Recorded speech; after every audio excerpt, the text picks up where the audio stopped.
Namaskar, Department of Technical Education Rajasthan and Teachers Training Center and Learning Resources Development Center TTC and LRDC Jodhpur द्वारा record किए जा रहे ई lectures में मैं आज electrical machines first subject code EE 206 के DC generator topic पर video lecture record कर रही हूँ। डीसी जनरेटर का बेसिक हमने देखा था फर्स्ट लेक्चर में। अ DC generator is an electrical machine which converts mechanical energy into electrical energy. DC generator एक मशीन है जो कि मैकेनिकल एनर्जी को इलेक्ट्रिकल एनर्जी, और क्योंकि यह डीसी टाइप का है तो यह डायरेक्ट करंट इलेक्ट्रिसिटी में कन्वर्ट करता है।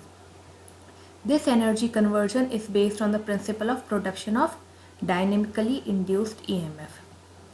ऐसे समझते हैं कि डीसी जनरेटर एक विद्युत मशीन है जो कि मैकेनिकल एनर्जी को इलेक्ट्रिकल एनर्जी में बदलती है, और इस मैकेनिकल से इलेक्ट्रिकल एनर्जी कन्वर्जन मशीन में किस प्रकार होता है, यह मशीन में उत्पन्न होने वाले डायनेमिकली इंड्यूस्ड ईएमएफ के सिद्धांत के कारण होता है।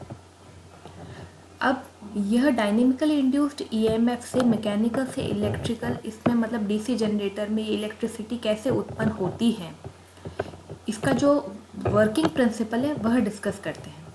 प्रिंसिपल ऑफ डीसी जनरेटर, किस सिद्धांत पे ये कैसे कार्य करता है। According to Faraday's law of electromagnetic induction, Faraday ने एक लॉ दिया है, एक सिद्धांत दिया है इलेक्ट्रोमैग्नेटिक इंडक्शन का। वह कहता है whenever a conductor is placed in a varying magnetic field or a conductor is moved in a magnetic field, इस लॉ के अकॉर्डिंग कोई भी एक कंडक्टर जिससे अपन करंट पास हो रहा है उसको अपन मैग्नेटिक फील्ड में रखें, जो कि मैग्नेटिक फील्ड बदल रहा है। वेरिंग मतलब बदलते हुए मैग्नेटिक फील्ड में कंडक्टर रखा, या उस कंडक्टर को मूव किया मैग्नेटिक फील्ड में, कि मैग्नेटिक फील्ड तो कांस्टेंट है लेकिन कंडक्टर को मूव करें, या फिर कंडक्टर को रखा है किसमें, बदलते हुए मैग्नेटिक फील्ड में, तब an EMF electromotive force gets induced in the conductor. Induce जो इस लॉ से आया, Faraday's law of electromagnetic induction, तो जब कंडक्टर को वेरिंग मैग्नेटिक फील्ड में रखेंगे तो ईएमएफ यानी कि इलेक्ट्रोमोटिव फोर्स उस कंडक्टर में इंड्यूस हो जाएगा। The magnitude of induced EMF can be calculated from the EMF equation of DC generator. DC generator की एक ईएमएफ इक्वेशन होती है, उस इक्वेशन के माध्यम से हम जो यह इंड्यूस्ड ईएमएफ है उसका मान निकाल सकते हैं। If a conductor is provided with a closed path, अब उस कंडक्टर में जो ईएमएफ इंड्यूस हो गया है उस कंडक्टर को आगे एक क्लोज्ड पाथ मिल जाए, एक पूरा बंद लूप या रास्ता मिल जाए, तो एक इंड्यूस्ड करंट वहाँ पे सर्कुलेट होगा उस पाथ में। इंड्यूस्ड ईएमएफ से इंड्यूस करंट सर्कुलेट होने के लिए क्लोज्ड पाथ चाहिए उस कंडक्टर के साथ। In a DC generator field coils, हमने जब लेक्चर देखा था कंस्ट्रक्शन ऑफ डीसी जनरेटर का, उसमें देखा था पोल्स के ऊपर फील्ड कॉइल्स वाउंड होती हैं।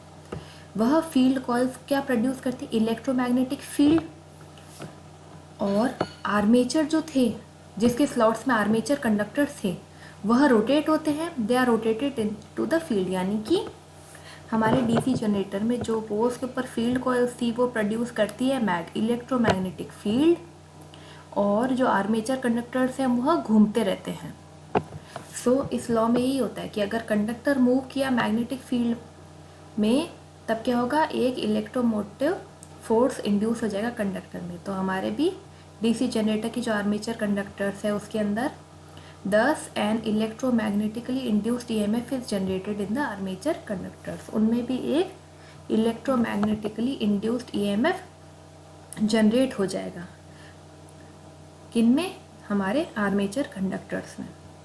The direction of the induced current, अब हमने देखा था कि उन आर्मेचर कंडक्टर्स के आगे अगर क्लोज्ड पाथ मिला तो एक इंड्यूस्ड करंट फ्लो करेगा, और उस डायरेक्शन कैसे निकालेंगे उस इंड्यूस्ड करंट की, वह एक और रूल होता है फ्लेमिंग्स राइट हैंड रूल से निकलेगी। इस फिगर में दिखाया गया है फ्लेमिंग्स राइट हैंड रूल। 3 चीज़ें होती है, उनको हम राइट हैंड की थंब, फर्स्ट फिंगर और सेकंड फिंगर से डिनोट करेंगे। किस प्रकार करेंगे? फ्लेमिंग्स राइट हैंड रूल में आप 3 लेटर याद रखें, FMC।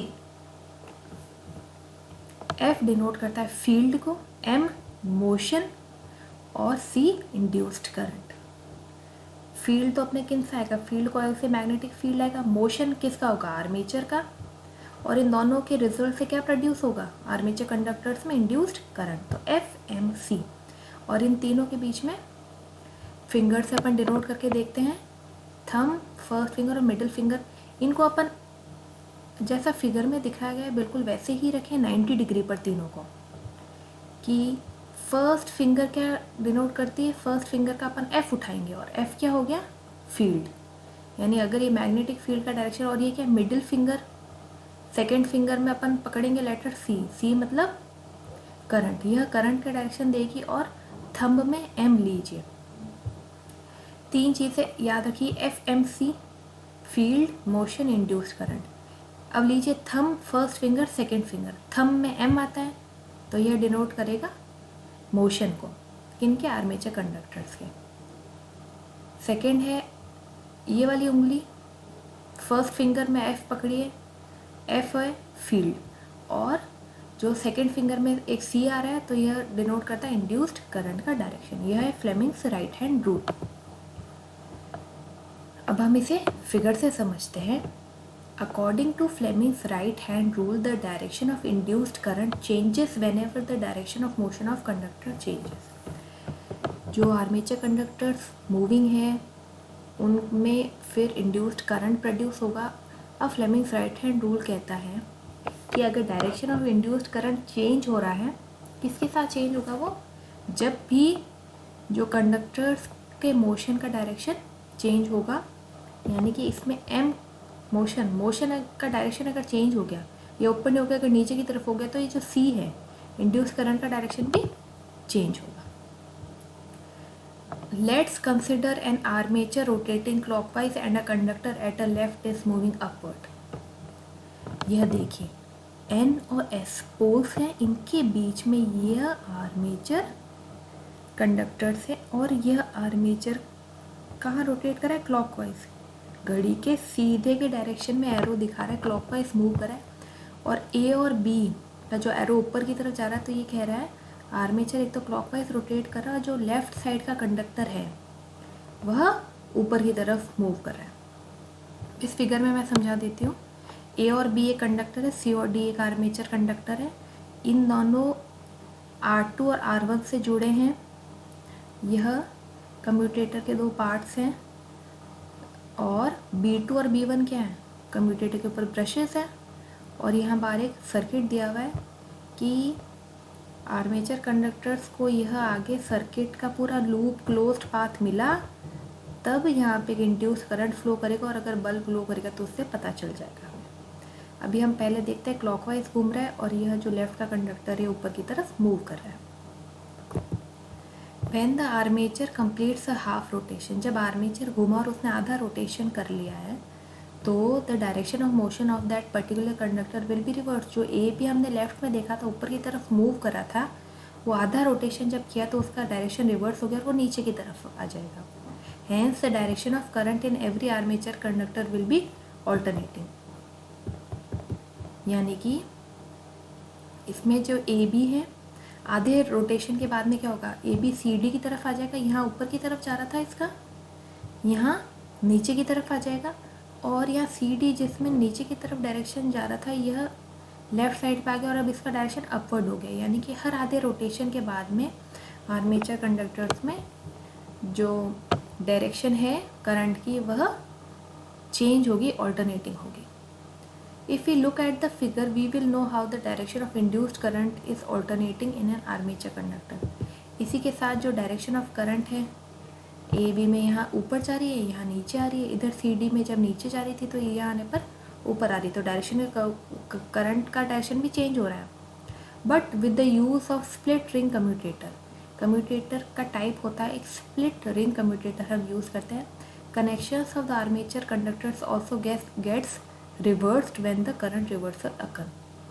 इसका मतलब है कि जब आर्मेचर ने अपना हाफ रोटेशन किया और कंडक्टर की जगह बदली और उनमें जो डायरेक्शन ऑफ करंट है वह रिवर्स हुआ, तो एक स्प्लिट रिंग कम्यूटेटर की स्लिप रिंग्स की वजह से जो आर्मेचर के कंडक्टर्स के जो कनेक्शन है वह भी रिवर्स हो जाते हैं और करंट भी उनमें रिवर्स हो जाएगी। इसलिए जो बाहर का सर्किट है उसमें हमें यूनिडायरेक्शनल करंट मिलती है टर्मिनल्स पर। यह R2 है और यह R1 है। यह AB R2 से कनेक्टेड है और CD R1 से। स्प्लिट रिंग कम्यूटेटर में क्या होगा कि जब ये घूमते हैं तो इनकी डायरेक्शन स्लिप रिंग्स की भी साथ में चेंज हो जाती है। तो यह बाहर वाला जो सर्किट है जहाँ बल्ब कनेक्टेड है, यहाँ पे डायरेक्शन यहाँ चेंज होगी, लेकिन इस वाले में हमको यूनिडायरेक्शनल करंट मिलेगा। इसीलिए तो इसका नाम है डीसी जनरेटर। डीसी का मतलब होता है डायरेक्ट करंट, जो एक ही डायरेक्शन में फ्लो करे। और आर्मेचर किस टाइप का है कि जैसे जैसे मूव करेगा कंडक्टर तो अपनी जगह बदलेंगे और उनमें डायरेक्शन भी हर आधे रोटेशन के बाद चेंज हो जाएगा। लेकिन सबसे इम्पॉर्टेंट चीज़ है ये दो रिंग्स, स्लिप रिंग कम्यूटेटर की जो दो रिंग्स है जो इन आर्मेचर कंडक्टर से कनेक्टेड है, ये इस तरह से अपने कनेक्शंस को आर्मेचर कंडक्टर के साथ रिवर्स कर देती है कि जो करंट है वो भी रिवर्स हो जाए और उसके कारण जो बाहर का सर्किट है टर्मिनल्स पर हमें एक यूनिडायरेक्शनल करंट मिले। तभी हम इसे कह पाएंगे कि ये डायरेक्ट करंट इलेक्ट्रिसिटी जनरेट करता है।